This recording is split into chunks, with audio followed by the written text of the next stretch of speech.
Peace, y'all. This is Sahu Akhu, also known as Sahu Man. Much love going out to all my Shemsu Heru. We back with another lecture. Shout out to my Resurrectionist Collective. Peace. Peace and power to y'all. Much love to the fam.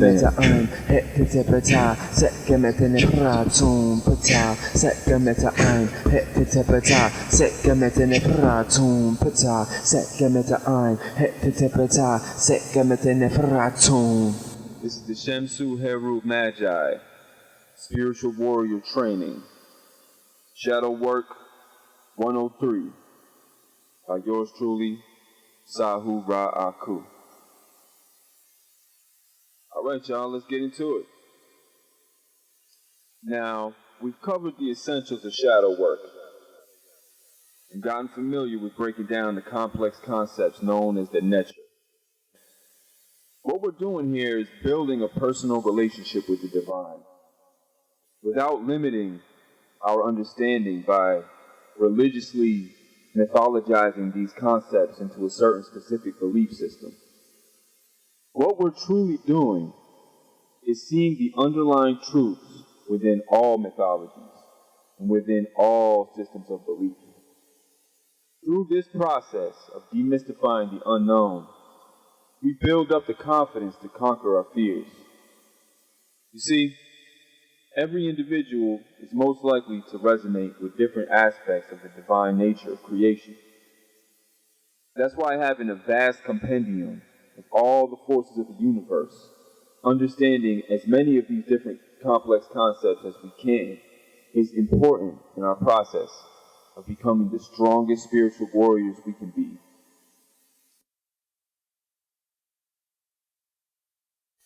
Now, in this particular lesson, we're going to break down the three necharu, or netters most commonly known in relation to what is called the Memphite Triad.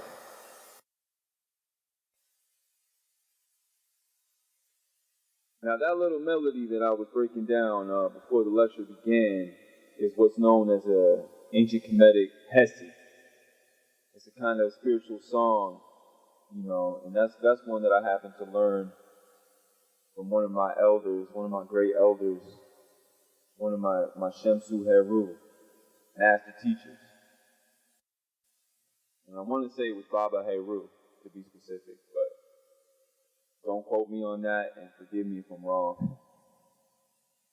But I do believe it was Baba Heru who first broke down that song. And if you listen closely to that song, I'm starting out with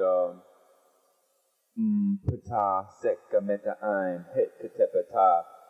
So right there I'm saying the names Pata, Sekamet, and Imhotep, or Imhotep.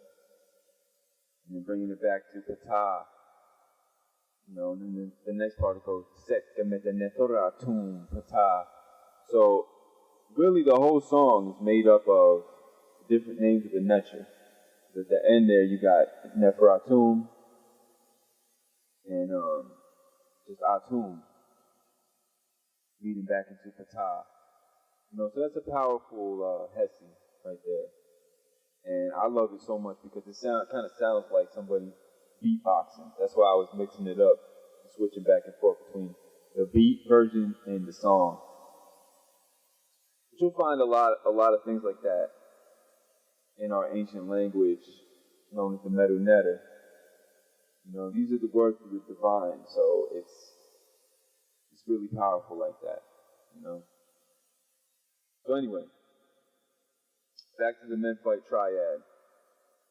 Now this triad of gods, or Necharu, known as Ptah, Sekhmet, and Neferatum, these three influenced every aspect of the great city of Memphis, which was a very influential cultural center for both Upper and Lower Kemet.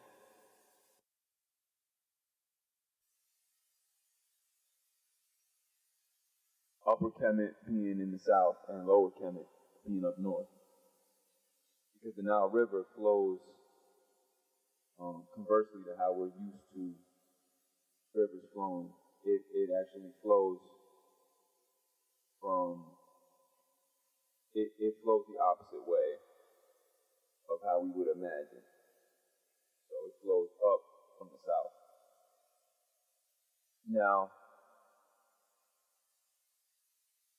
these nectar are very powerful, and in this triad is representative of many things that are just natural to life itself. These are aspects of the divine that we see reflected immediately all around us, most directly through the human family itself. Man, woman, and child. Knowledge, wisdom, and understanding. So let's start off with the patriarch of this family, and that's Ptah. Ptah, usually depicted with green skin and a long beard, wearing the skull cap that would come to be most commonly known by its association with the 25th dynasty Kushite kings, the Sahu. The same dynasty of rulers would proclaim that Ptah gave life to all the gods of the Necha and their Kas as well, through this heart and this tongue. He was said to have brought forth creation through his own emotional intelligence. By the power of his thought, he was able to give names to the different emotions he felt. In doing so, he was defining his own reality. His emotions, when spoken out loud and clearly defined within his own understanding, are what he used to manifest his reality. This conscious awareness, combined with intention, through the power of the spoken word, brought forth creation. His glyph is typically depicted holding what is known as the Wa scepter, combined with the Ankh and the Jed symbols, both incorporated into it as well.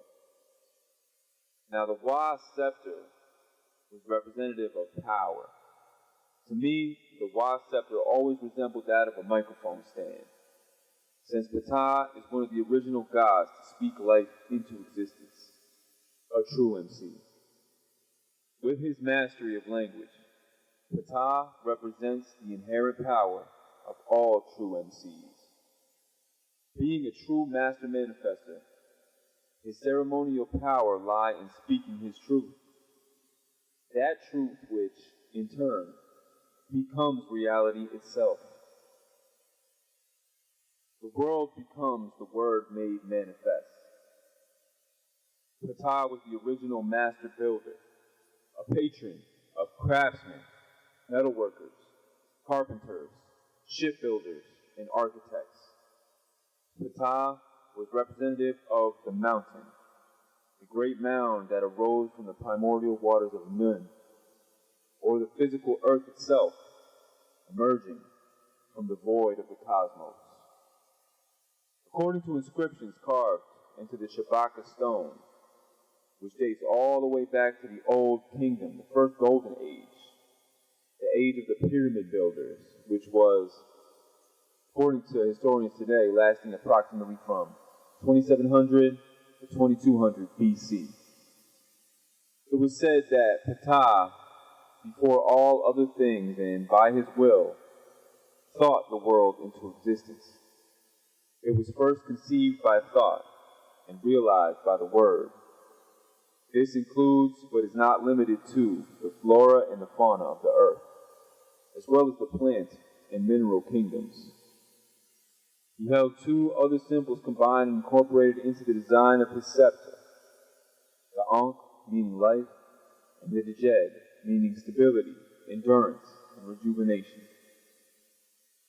He bestowed these qualities upon the great pharaohs. who were often crowned in the Grand Temple of Memphis. His divine counterpart was Sekhmet, daughter of Ra, a goddess of healing, as well as a bringer of pestilence, destruction, and warfare. Her rage, infernal, and the element of fire that blazed within her, inexhaustible. It was said that her breath alone is what created the barren desert. Now, this next part may involve the slightest bit of projection from my own personal life experience.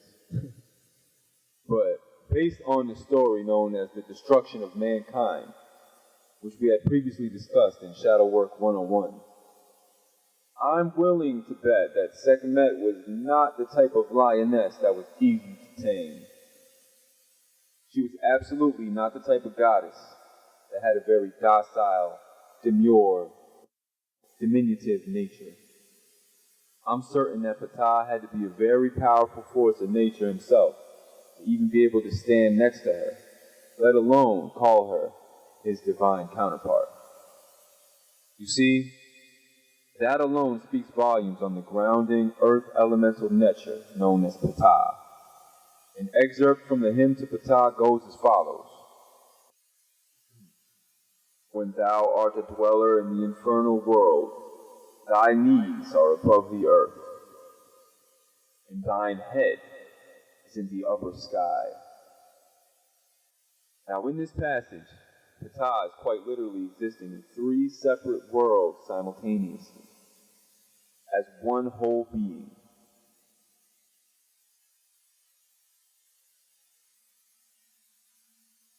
These words evoke powerful imagery in the imagination, giving weight to the incredible scale of his grounding and stabilizing ability.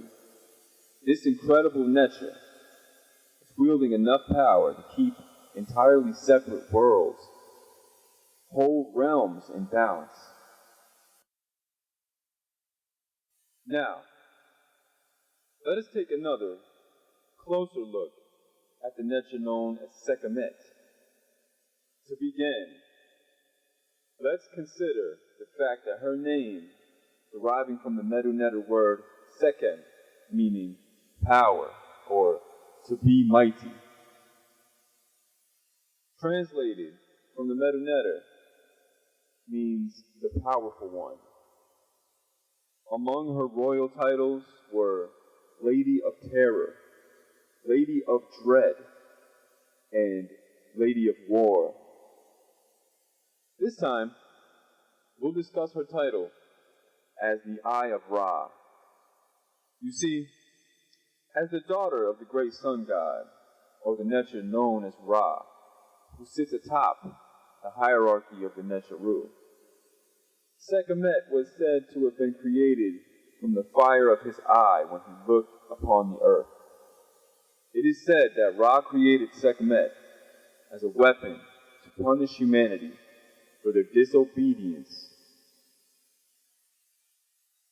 This concept alone implies something profound, a certain level of conscious awareness about what was taking place on the earth amongst humanity, coming from a celestial, divine source, which is quite the profound observation about the nature of the universe. It introduces the very concept of divine judgment itself, long before any known established religion. It implies that the universe itself is self-aware. Sekhmet is said to breathe fire, and the hot winds of the desert were likened to her breath.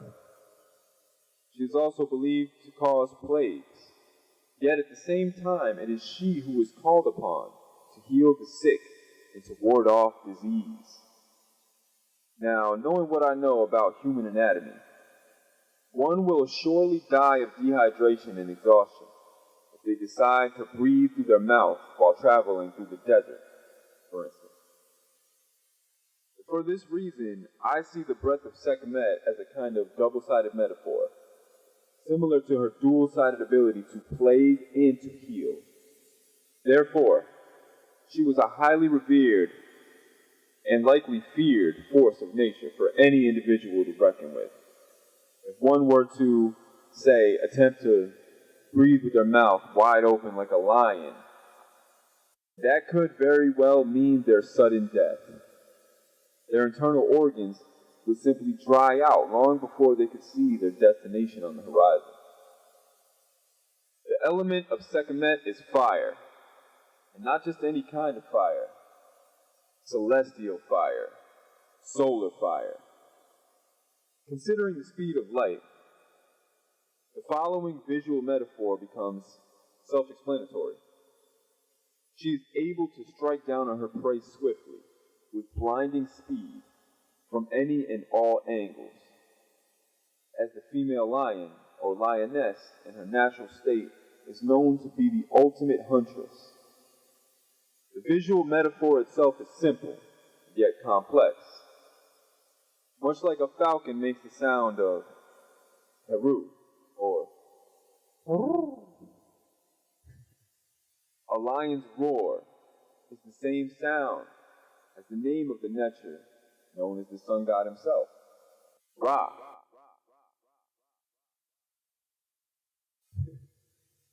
Now, you might say, Sahu man, I thought Ra was a great falcon like Heru. And while Ra is usually depicted as a falcon himself, one must consider that Sekhmet was born before, made manifest before Heru, and is always depicted in her adult form. This makes it clear that she is an earlier representation of the same solar, spiritual warrior type of energy. As such, it's only right. In fact, it's her birthright to represent her father's name.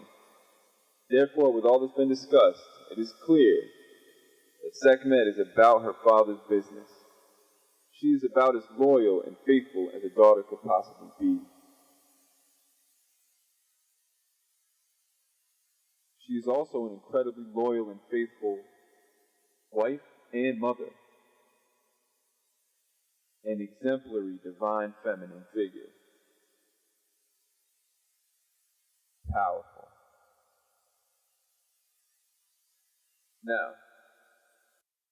on to the third aspect of the triad,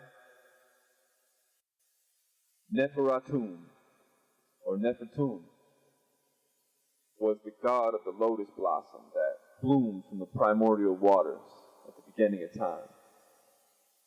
This Necher emerged from the blue lotus and shed tears for his own loneliness, which in turn was said to have created all of humanity. He was reborn with every sunrise and passed into the world of death every night. He was the son of two Necher who were divine counterparts, Ptah and Sekhmet.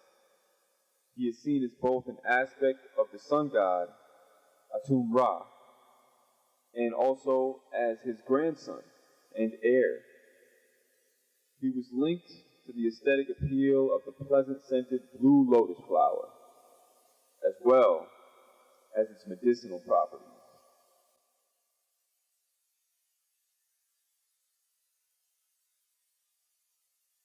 Neferatum was associated also with the rose, geranium, and other flowers. He was the archetypical aromatherapist, linked to rebirth as the patron of many of the ingredients necessary for the preparation of the Sahu, the mummification process. It is said in the book of Coming Forth by Day that the blessed dead will rise like Nefertum from the lotus to the nostrils of Ra and come forth upon the horizon each day.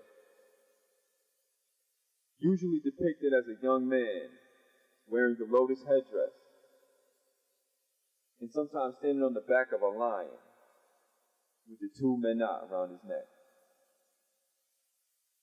He occasionally wears the headdress with two blue ostrich plumes, which represent the blue water lily, known as Nymphia nuchali, or alternatively, by its scientific name, Nymphaea cerulea.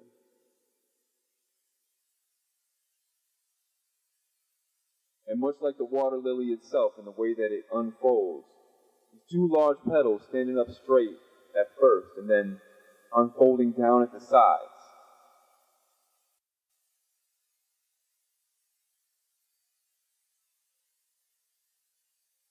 This is what the ostrich feathers symbolize. And this is also a symbol of fertility that is often associated with the nature Het Heru, who in turn was very closely associated with both nature described as his mother, Sekhmet, and her alternative form as Bastet. Now, in this form, Neferatum was associated with the lion god, known as Mahes, another nature. Some of his royal titles were He Who is Beautiful and Water Lily of the Sun. And he was held in high regard, treated with great affection. A small statue of him often represented a good luck charm or a protective amulet the ancient Kemetic view. Conversely, his lion aspect made him an intimidating force to be feared by those who would disrespect the divine. During the third intermediate period, divine decrees were made when a child was born to protect them from the manifestations of Neferatum.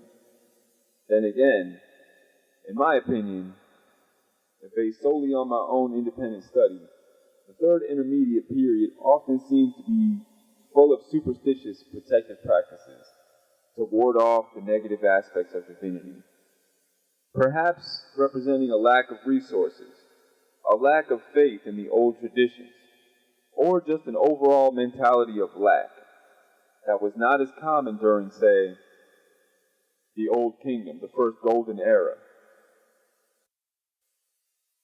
Neferatum, a god of healing and beauty, and also a powerful protective force of nature itself. Herbalist practices, the use of medicinal herbs, and the botanical arts. Atum was not only the name of a nature, but a word that meant completion, while Nefer was a word in Medunetter for beauty. Therefore, his name meant beauty come to completion. The first living being to ever arise from the Nile, represented by the water lily. He is often depicted holding a lotus flower in his hand that has an ostrich plume extending out from within the flower. This plume was representative of Ma'at, which we know as truth, righteousness, divine justice, order, harmonious balance, and reciprocity. He also wields the Wa scepter and the flail at times, both of which are symbols inherited by Asar, and both represent power over the Nile River, arising from the chaos of the aquatic abyss known as Nun. Neferatum literally represents the concept we know as getting it up out of the mud. You feel me? Neferatum represents beauty made manifest from disorder. He is also alternatively known as the father of two more nature, Shu and Tefnut.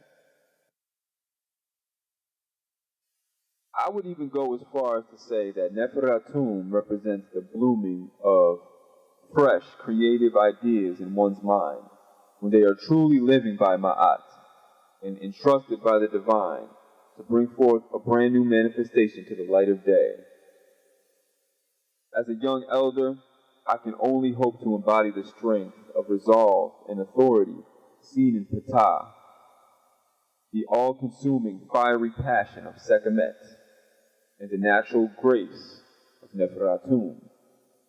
You see, understanding these three nature is integral to becoming a master of shadow work, because they all represent an element of darkness being transmuted into the light. This has been Sahu Man, your spirit guide and conduit of the divine. And before I go this time around, I would like to take one moment to explain the phrase with which I close these lectures out. You see, the Ankh is the key to life. The Ujah is known as the fire drill, symbol of prosperity, because one who masters fire has mastered an aspect of the physical world, wherein one can now cook food and feed oneself and others. And that is the principle of prosperity. And now the seneb, or the folded cloth in Medu Netter, means to be sound, to be well, or to be healthy, to be of good health in general. And that is because the visual metaphor here, being a folded cloth, represents one's ability to clothe oneself, and in doing so, to physically protect oneself from the elements. However, when I say seneb neb, I mean to wish you mental, physical, and spiritual health. And this is just a phrase I learned from another great master teacher of mine, who goes by the name of Mfundishi Jehutimus. So, peace and power to the God. Much love goes out. Thank you. So, with that being said, I stand on the shoulders of my ancestors, great elders who came before me, as we all do. In conclusion, the Memphite triad reflects back to us the inner divinity that exists within the structure of our human family. Each member of the group represents an important aspect of our experience in life as a collective. Each one of these Nesher is a force of nature that is simultaneously interdependent on one another while being complementary and perfectly balanced with each other.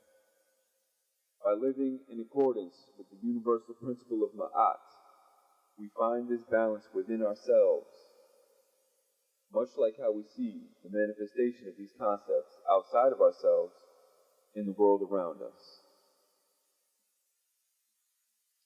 Ankh, Ujab, Seneb Neb, life, prosperity, and health.